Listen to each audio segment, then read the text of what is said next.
One of the best things about the Wheel of Time books is how rereadable they are. Well, do you find the show is just as rewatchable as the books are rereadable? My friend Cathy is finding exactly that, and the more she sees, the more she wants to watch again. So in today's video, we are back at season 1, and we've just rewatched episodes 3 and 4. So I'm going to have a talk with Cathy in between rewatching each of the episodes. There's lots more that she's picked up on. It's so exciting. I hope that you enjoy listening to all of her reactions to the show with me. Oh, it's an absolute joy for me to take this journey with her. So we just watched episode 3. That's lucky it's on the screen in front of me. And that was called A Place of Safety. Yeah. So episode 3, season 1, your third time watching. Yes. Yeah. Yes. And how many more things did you see? Lots. Well, yeah, lots. I mean, obviously, the wolves is an obvious one. Like the understanding of what's going on there. Yeah. Is totally different. Yeah. And we were hopper spotting. Yeah.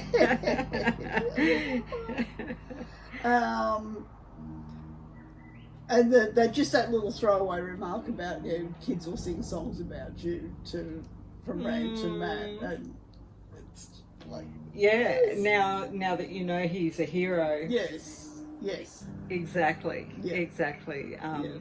And just I think knowing that, seeing the damage that's been done to him by people constantly telling him he's worthless. Yeah. And how that's just shaped who he is or how he behaves. It's heartbreaking. It's really sad. I think it just keeps rubbing that in. Yeah. The more you see of where he got to in season 2, the worse it looks at what he's been through. Yeah. And it was kind of nice knowing that Elias was with the wolves, even though we didn't see him. Yeah. Because in the books we did meet Elias in book 1. Oh, okay. Right. Yeah. Yeah. But I think they did it the right way, because that would have been another whole character you were trying to get to know. Yes. And Elias took them to other aunt. So in fact, he did. Well, he did in the show. Yes. It's just that we didn't see that happen. And so it like still works in, but it was hard enough to absorb meeting him in season 2. Yeah. But if they'd done it in season 1, it would have been. And there was a lot of new information in this episode. Like we learned about the Aiel, and we learned about Dark Friends, and we learned about Ishmael, and I'd completely, and the 2 other aunts. I missed. I missed the story about him the first time around because it didn't make sense. It didn't mean anything to me. Correct. So, that was the first name drop. Yeah. And so for you, it was just like. Yeah. And I think I was so busy just going, oh, she's not a goodie, she's a baddie. It's like, I didn't notice the detail that was there. Yes. And I think it also, that detail was beautiful because at the end of season 2, you had Ishmael basically, we saw his nihilism come out. Yeah. And, then when you rewatch it, you can see Donna's just, giving that same story of, break the wheel, make it stop. Yes. And, drops the name Ishmael. Yes. But in season 1, we think Ishmael is the Dark One. Yes. Right? So... Although she very clearly says he took the dragon to the Dark One. Correct. But every time we're seeing him, he's, fire eyes. Yeah. And everyone, Moraine thinks that he's the Dark One. Yeah. Swan thinks he's the Dark One. Yeah. Right? That was another little really heartbreaking thing when she was just saying Swan's name in Moraine with the fever, while she was so ill with the wound. Yeah. And again, you're not going to see that the first time round because it's just this word that you can't connect. And even the second time round, I don't think you noticed that. No, I don't think I did. No. And no. Yeah. And again, because there's just so much. Absolutely. There's so much plot. There's so many characters. There's so much detail. It's like yeah. It's a wonderful thing to rewatch because of that. I don't think you'll ever get tired and old. No, and I've said that to you. That's the rereadability of the book series. Is that there's another little sentence, another little something, and you go, oh hey. And that you just didn't see in the beginning. And like there's another 100,000 things in there that I'm not mentioning to you yet. Right. Yeah. Because after we see season 3 and you rewatch, you know, you'll see them for yourself. And so that little one, like when I pointed out the 4 kings statues, that's not one that you can work out for yourself without the books. Whereas there's lots of other stuff that I know further seasons are going to call back, just like you hearing Dana say Ishmael, and then you get that little story, and that's going to be your enjoyment of picking, you know, up for yourself how many things they foreshadowed. And we haven't figured out what the thing about the song this episode, but you know, that was really interesting for me when you said, what are they seeking, like what's that, you know, and it's like, the whole story in season 2 went on in a different direction, and so that's all been forgotten. Because they weren't in season 2 at all, because we didn't see them again, so we didn't hear about the song, which I was sad because I really like the woman who plays the leader, because she was in Orphan She's Black. Fantastic. She's great. She is fantastic. So we'll have to watch and find out whether we ever see or hear of them again. Well, it seems like an awful lot of characters and a whole people to create to just not see them again. But anyway. And they've got really good costumes. They do, because we actually do see another Tuatha. Oh, do we? In season 2. Oh. Yes. Okay. So you've forgotten that as well. I have, yes. How much has there been to take in? Yes. So that you know, that's not surprising at all. But when we get to our rewatch of season 2, you can be on Tuatha watch. You can be like trying to spot where's the Tuatha. We see quite a few actually. Well, there you go. Completely forgotten or missed that.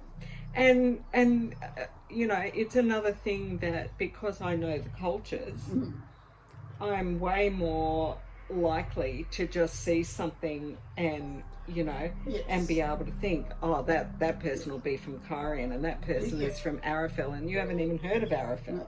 You know, whereas my little brain is going to slot information differently. I could spot a white cloak, and I could probably spot someone from Karian, because they're very distinctive and very different upmarket stuff. Other than that, no, it's really very tricky. Yeah, that's right.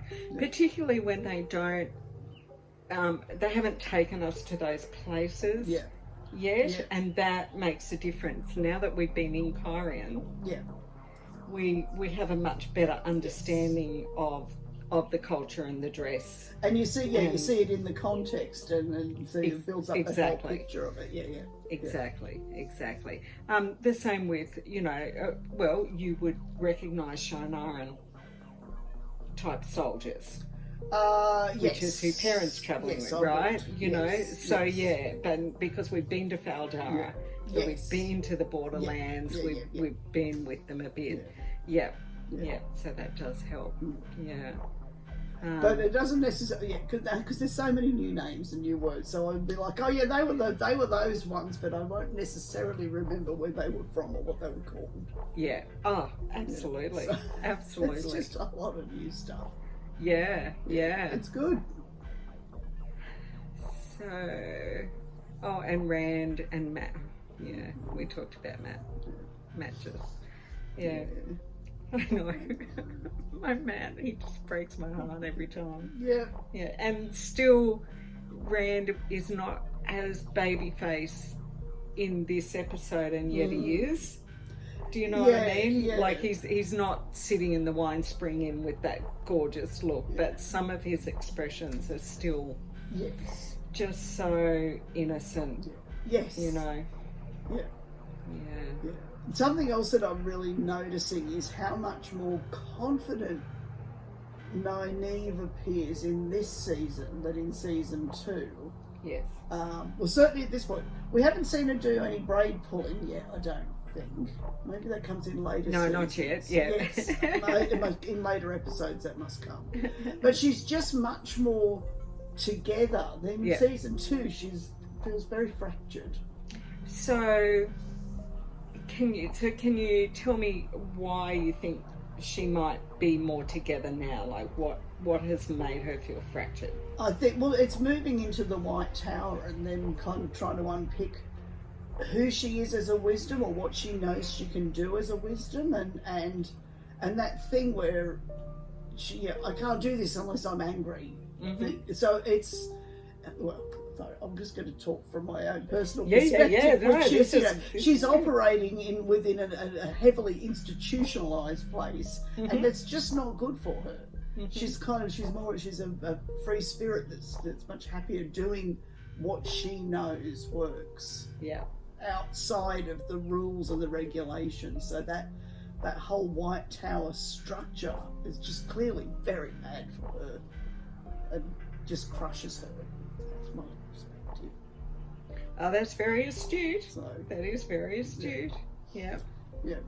Speaking as someone who works within a heavily institutionalized structure. And so we've not really talked outwardly about what you do in real life. That's true. So just to put the context on what you've just said, what do you do in real life? So I'm an Anglican priest for Americans. That's an Episcopalian. So that's my job, working within a very institutionalized structure, the church, and sometimes finding myself feeling a little bit pressed down by some of the rules and traditions, and I could kind of relate to Nynaeve sometimes, I think. So that's what I do, who I am. Because to be honest, I had been thinking that at some point after the rewatch, it might be really interesting just to have a talk with you about what you see in the 2 seasons so far in relation to the institution of the church. And and don't historical. Even get me started on the white cloaks, Exactly. No, but I would like to get you started on all of that actually, because that is a heavy influence on Robert Jordan and his writing, obviously. Yes. And so, I mean, if you would like to have a chat about that one day, I think people would be just as interested as I would be to hear you, have a chat with you just about some of those things that we're seeing and how it relates to the real world. Good. Anything else? So that we end with just meeting, meeting, but seeing Logain, seeing this new face, seeing all the reds and the greens, because that's the first time we've seen any green Aes Sedai. We'd only seen the reds, and we'd seen Moraine and blue. Didn't really know much about what that meant yet. And I feel very vindicated that from the word go I didn't trust Leandrin at all. She's really interesting because she is an obvious baddie. She is an obvious baddie. And as you know, Dana was not. Yeah, so she So fooled me completely first time round. correct, Yeah. correct. Yeah. And we actually, in the books, well, similar, I guess, to the show, because it was season 2 before we found out that Leandrin is, in fact, on the side of the shadow. But a lot of us were quite convinced she wouldn't be. Okay. Because she was too obvious. Right. You know? Yeah. Yeah. And then it's like, oh, and she is. And all I can say to you is that in the books, there's less layers to her.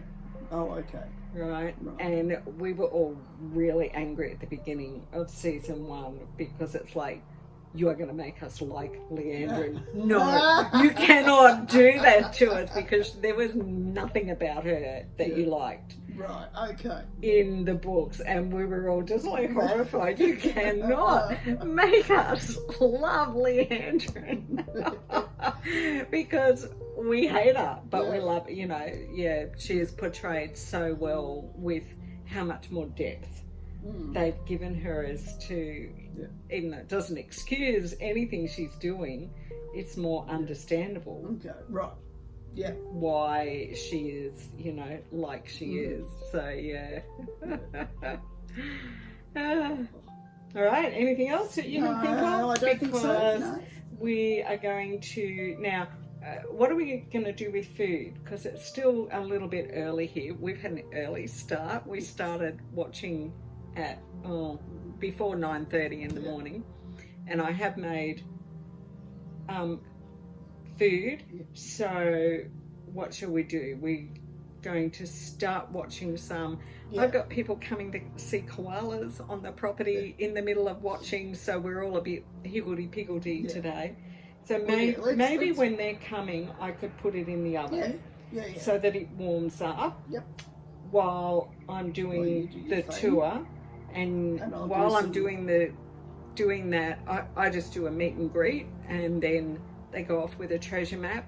And you're going to watch some behind the scenes things, and then we can eat while we then start watching that next bit of wherever we're up to. We've got a plan. We've got a plan. All right. Cool. Let's do it. All right. I've cooked 2 dals, a sweet potato dal and a fresh beetroot dal, and some chickpea flatbread to go with it.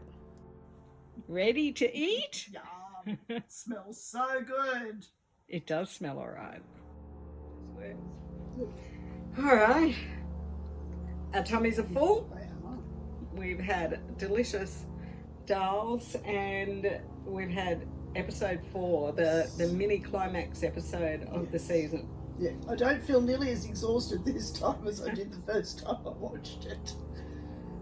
Yeah, because even though it's all that battle, it is a bit different when you know how that's going to come out. Yes. Yeah, most definitely. I don't know if you notice what it looks like when he's being shielded. What the weaves look like, how it sort of settles on him, and yeah. So all I'll say is keep that in mind for episode 8. Oh, okay. Righto. Because then it helps to feel, you know, that you know what happens to Moraine. Right. Okay. Yeah. And I can say that now because we know what happened to Moraine. Yes. Oh, dear. But I really don't remember detail. And again, because even in 2 watchings previously, I was just going, what? Who? Where? What's happening now? So, exactly. Yeah. Yeah. And that's why I was just drawing it to your attention, saying, so, you know, keep that in mind so that then when we watch that next episode, or you know, when we get to episode 8, you've kind of, because it was an interesting thing is that there was, you know, much discussion for 2 years nearly within fandom. Is she shielded? Is she stilled? You know, and we've now seen shielding and stilling.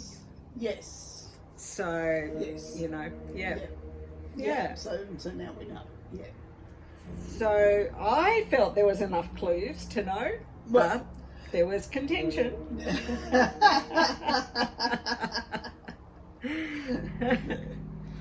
All right. What jumped out at you that was new, or that, you know?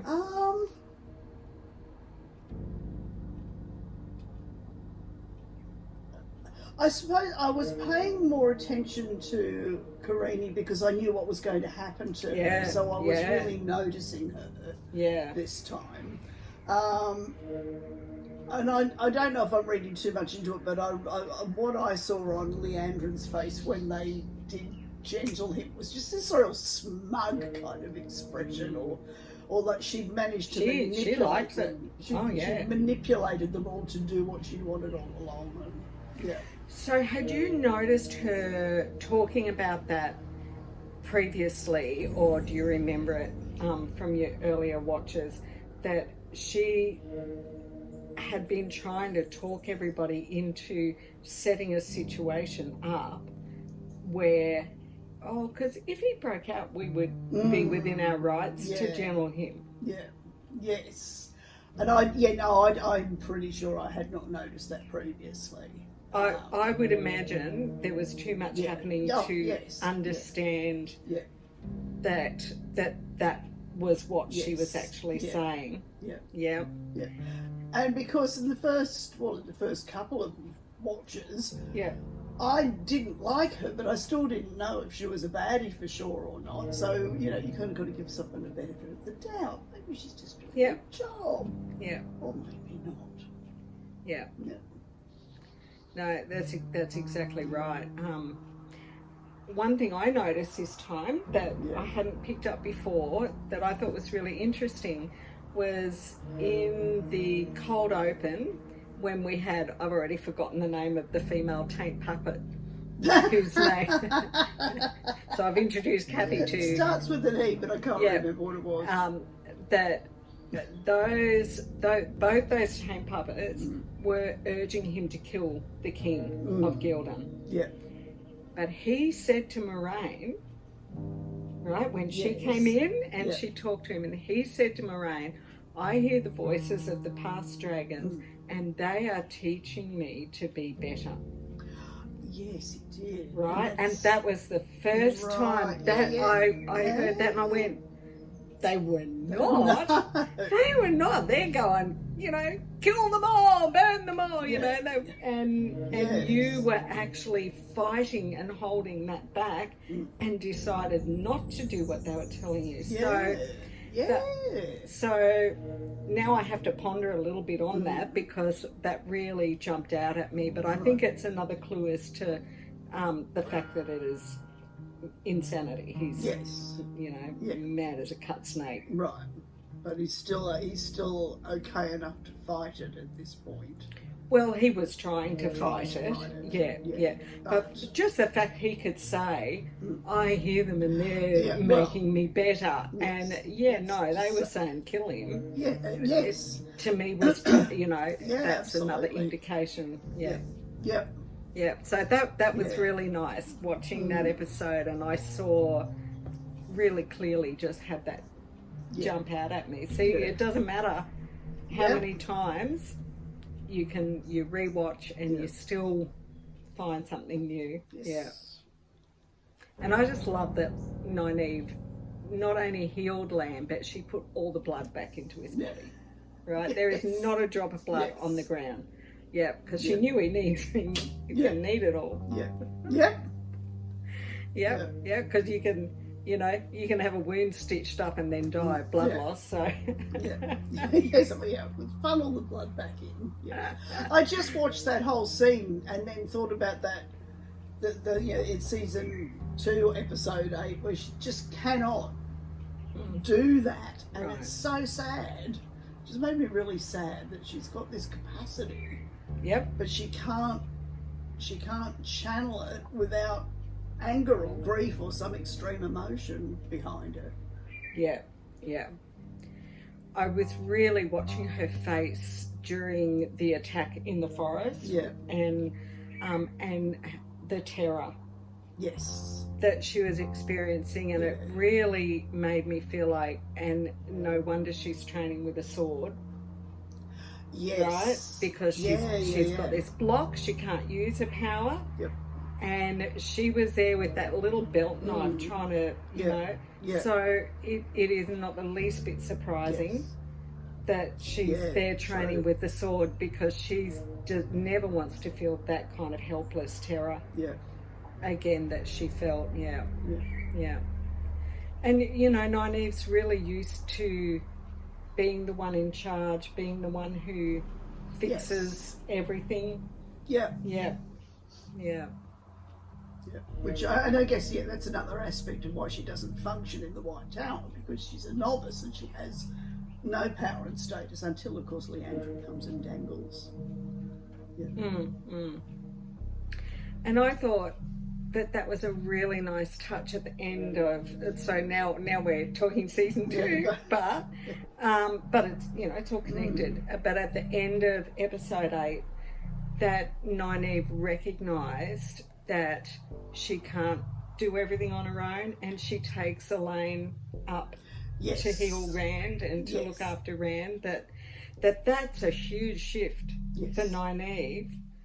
That she could go, you know what, it takes more than just me. Whereas, you know, that's always been such a big thing for her, is I'm the wisdom, I have to fix things, I have to look after the village, I have to go get the kids, I have to.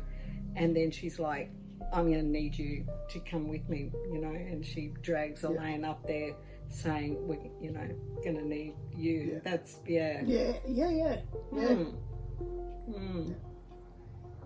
So we saw the song? Yes. So we saw, and I had, as soon as they started talking about it, I thought, oh yes, I do remember this. But I think, yes, it just in this great sort of swathe of storyline, it had fallen out of my brain. But yes, absolutely, and it was kind of tragic, because it was like, it's a wonderful idea, but whatever humans are humans, it's not going to happen. Oh, darlings, just keep on, you know, trying to sing the song. But you're not going to tell me there's not a song? They already know the song. Do they? Yeah. Well, why are they looking for the song? Because they don't realise they already know the song. Ah, so they've got the song, and they don't realise it. Well, then why hasn't it made everything all right? Are you sure they've found the song? Well, if the song is what they think it is, then it's an unrealistic song. It's just a song. It's a wonderful aspiration.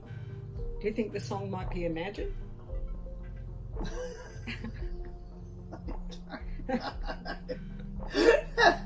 Maybe it is. It just felt, though, the whole bit really felt to me, because I'd just been watching while we were waiting to watch this episode. I just watched behind the scenes that was talking about how he'd done 2 tours of duty in Vietnam, and the whole thing with them felt like, it just felt very 60s, you know, the dreams of the hippies and the peace movement and all of that. And it was just a wonderful dream, and then, you know, reality struck, and even the old hippies, by and large, don't still dream like that. So I was kind of like, yeah, okay, look, you're looking for the song. I think you actually already know what the song is, but yes, do it 2 people at a time. I didn't remember the bit that she'd said about, you know, changing 2 people at a time, so that in many generations down, when her daughter comes back again, this time the world will be better. And it was very, very moving, very beautiful. But no, I'm afraid the cynic in me thinks that the song is just, it's a dream, it's an aspiration. But let's face it, all the people with power, men and women, are pretty much abusing it. So I would love to be proved wrong. I guess we're going to have to watch and find out. I would love to be proved wrong. It would be wonderful if there's a song in the end that fixes it all. But And so, do you think we're going to see any of those 2 other in future seasons? I have to assume we will, because they put so much time and energy into really creating this part of the world, whereas clearly, as you've said, they've left stuff out. So I would hope, because they've got some flippin' good actors playing in the parts as well, I would hope we're going to see him again in future seasons, yes. Would be nice, wouldn't it? Would be. It would. Nice. It Yes. would. And it's kind of interesting when you contrast Perrin's 2 seasons. That you know, in this season, he's found out about the wolves, but he's really wondering if maybe this pacifist way of life is the thing for him. And then next season he really begins to embrace his wolfiness. Yes. Yeah. Yes. Yeah. So it's kind of been there's a bit of contrasting there for him. And Matt and Rand. I shall be back. Totally lost our flow. Yes. I have no idea what the last thing was that we were even talking about. No, I can't remember either. No, gone completely out of my head. No. Maybe Matt and Rand. Well, we just started talking. We just mentioned Matt and Rand. Yes. That's right. And you had been looking at the behind the scenes where they talk about Robert Jordan's experience in Vietnam. So, and Cathy watched the little origins that had the greatest swordsman of all time, and put 2 and 2 together of a farmer with a quarterstaff. So that was really nice to see you put that together. I mean, honestly, every time I see Rand now, I just want to skip to the end of season 2 and watch that episode again. Matt? Yeah. So Matt, yes. Oh, yeah, I know. It's just, I know. And I sent you that little clip of him in the musical that he's in at the moment, and you see him sing, and it's like, throw the horn away, just stand up and sing the heroes. He'd find the song. Oh dear. And I'm sure we've talked about this, but Tom, did he die? Did the Fade finish him off? Because the Fade had killed all that family. Yeah. And Rand and Matt had to run. We haven't seen Tom again. I didn't get a sense that he died, no. In fact, I seem to remember thinking that he was bound to show up in one of the future episodes, but to the best of my knowledge, he didn't, unless he was loitering in the background somewhere. I can confirm that we have not seen Tom since that scene. Well, I don't think he's dead. You don't think he's dead? All right. Predictions are good. Predictions are hard, but predictions are good. I find it's really funny after watching the season to look at some of the predictions book readers were making about things, and it's like, we are so wrong because of the beautiful way they're able to adapt the story. Yeah. So I'm just trying to think what else happened in the episode. We only just watched it.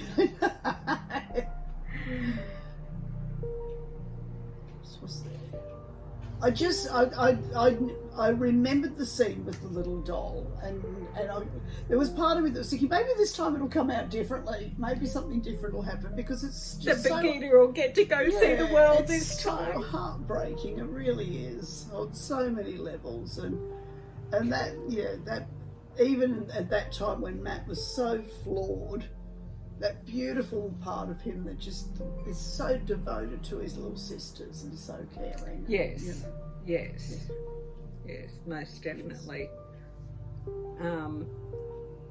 I have to say, and I think I said this to you when we watched this episode many moons ago, I get really frustrated when Alana. When Alana finally says, right, you go off and sort out Legane, I'll deal with this. It's like, why didn't you do it in the first place? Why didn't she just, as soon as the enemies came over the hill, just blow everything up as she did? It's the same as when Moraine at the 2 rivers took forever to actually really let rip. It's like, come on, girls, get your act together. I totally agree. you saw Lanfear when Rand said, will you help me? And she just walks through the foregate of Kyrian and just goes pew, pew, pew, and then, you know, takes nothing. But the Forsaken are definitely like a whole level above in more than just how much power they've got. Yeah. And of course they didn't know that Lagaine had broken the shield. No. But right. To be fair, they didn't know that Lagaine had broken the field. But I bet you know it would always be like that after a battle. You would think. Oh yes, I'm sure in the heat. You know, could have done things a lot better. But yes, you know. I really like. There was like a really glimpsed scene of a warder with his shield up protecting his Aes Sedai while she was sort of doing her thing, and I just thought that was a beautiful little moment. The camera kind of just panned past it and went on to, I think, onto Nynaeve, terrified by a tree, but it was just it just kind of captured that the bond and how they work together and all that stuff.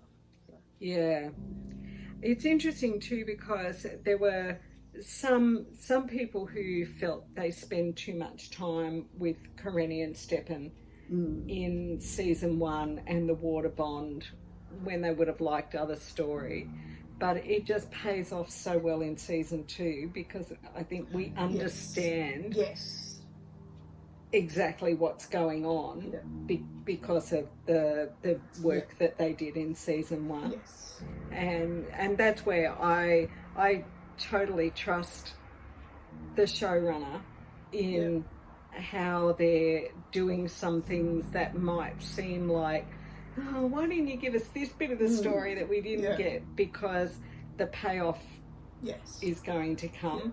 You know? And for those of us who haven't read the books, we need to have this stuff reinforced so that we really get it when it's really super important to the story. Absolutely. So, absolutely. So, just have patience with this, people.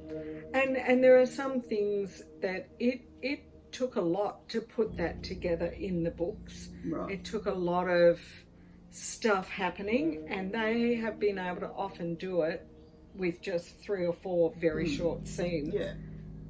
And bang, you've got it. And part of that is there can be something about the visual.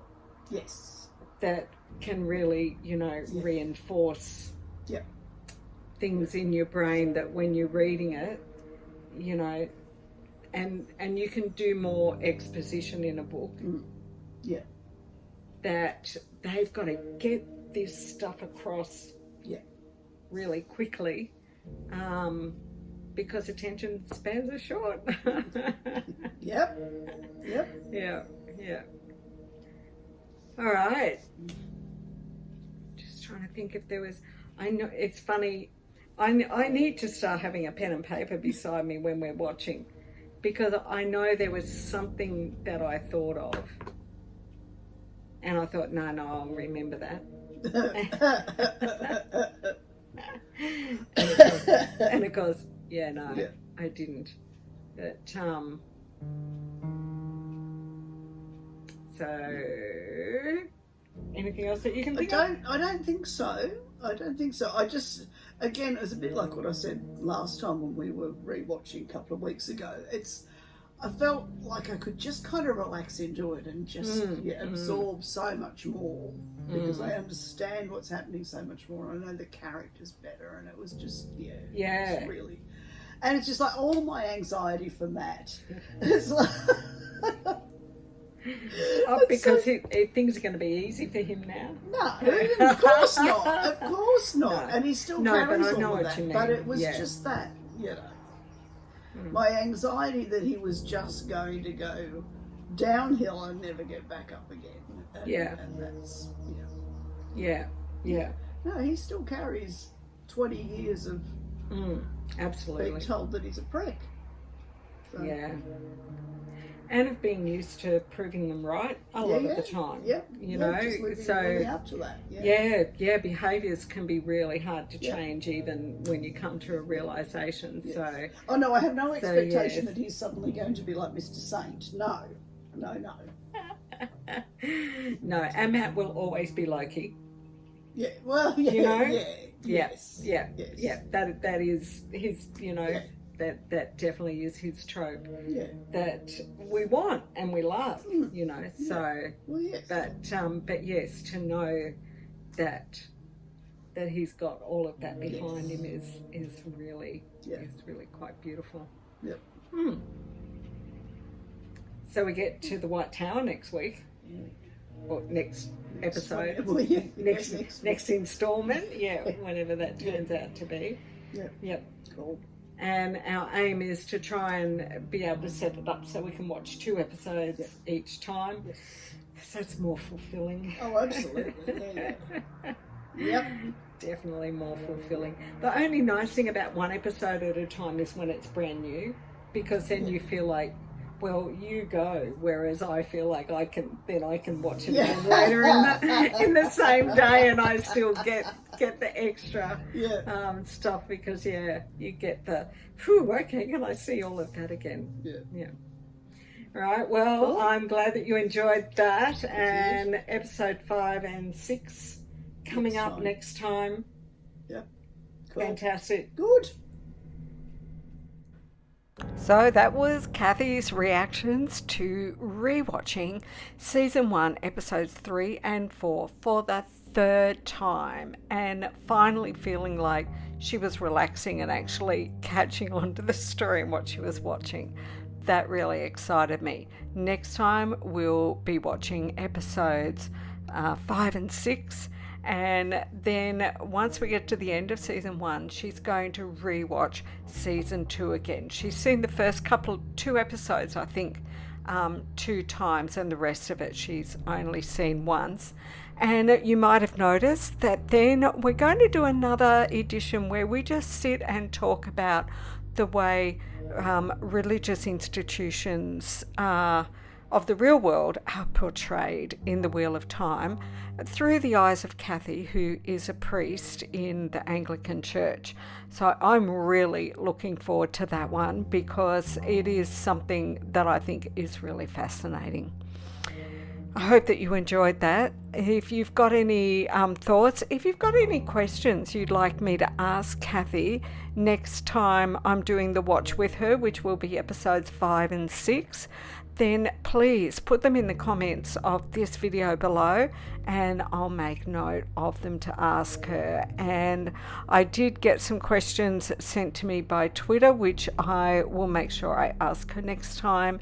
But in the meantime, please, would you make sure you've hit the like button? If you haven't already subscribed, do subscribe. And if you enjoy this, please tell your friends to come and watch.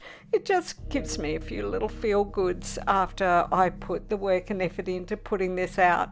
But I really do it because I just love the Wheel of Time, and I can't get enough of it. See you again soon.